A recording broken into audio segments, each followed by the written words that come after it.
Hi YouTube, it's Kathy, and I just realized that it's late enough in the year that I can, in theory, film after work, but only if I rush home and don't check to see if I look like a hot mess first, which I assume I do because work was about 1,000,000 degrees today, and of course because I'm Canadian that's 1,000,000 degrees Celsius, so that's about 1,000,000,000 degrees Fahrenheit. But it turns out I like filming videos when I have a very short window, so that's what we're doing today, and I'm going to talk about Puddin, because I just finished listening to it on the bus. Puddin, if you're not aware, is the sequel to Dumplin' by Julie Murphy, and all I knew about this book going into it was a companion to Dumplin', but it didn't have the same main character. To my surprise, not only did we get the main character of Millicent Michalchuk, or Millie, who I found was a freaking great character in the first book. This was actually a dual narrative, and the second perspective was Callie Reyes. Now, if you haven't read the first book, or it's been a while since you've read it, let me remind you. Millie was in the group of girls that entered the pageant with Willow Dean. This is a group of girls who entered the beauty pageant who wouldn't be the natural contenders for it. My sarcasm can come out in full force in this video, and that's great.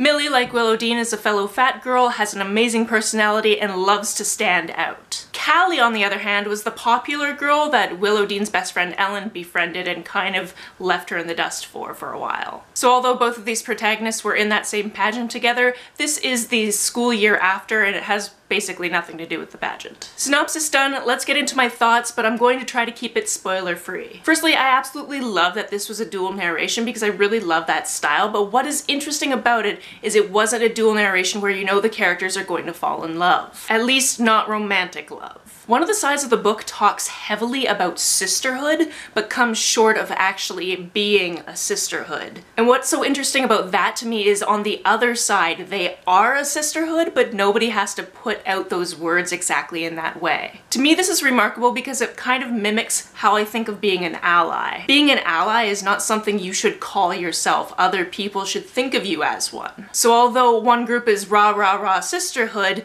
the other group was actually there for each other.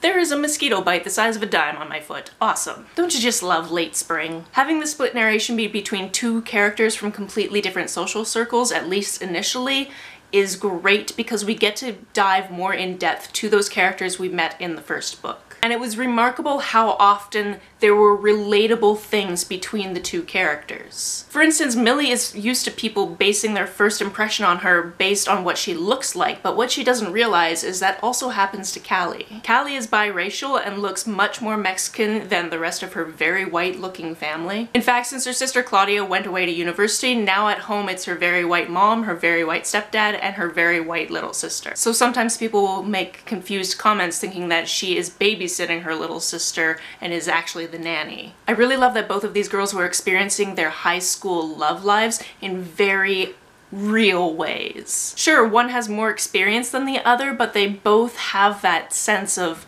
getting to know another person and just kind of the flutters therein. And although men are not at the forefront of this story, the men that are included have excellent representation. We have a bigger boy, we have a boy of color, we have a token white rich asshole, we have a divorced dad who is just the best. And unlike a lot of YA, the parents in this book are present. I love that there's also diversity in these side characters. That's where we get some LGBT diversity. So if you're wondering if this book is worth the hype, I say yes, and you should pick it up. Of course, you can take my recommendation with a grain of salt because I literally just finished listening to it, didn't write down any notes, and I'm just yelling at my camera while the sun falls from the sky. Okay, that was way more dramatic than what's actually happening. I mean, the sun is going to set and I'm losing daylight. I will, of course, talk more about this book in my weekly wrap-up coming up on Monday, so if you're not already subscribed to my channel, you should do that now, and I will have more thought-out views on the book for you on Monday. Have you read this book, or are you planning to? Let me know down in the comments below. On the way down to the comments, if you hit that subscribe button, that would be very nice of you. You can like and share this as you see fit, and I will see you very soon.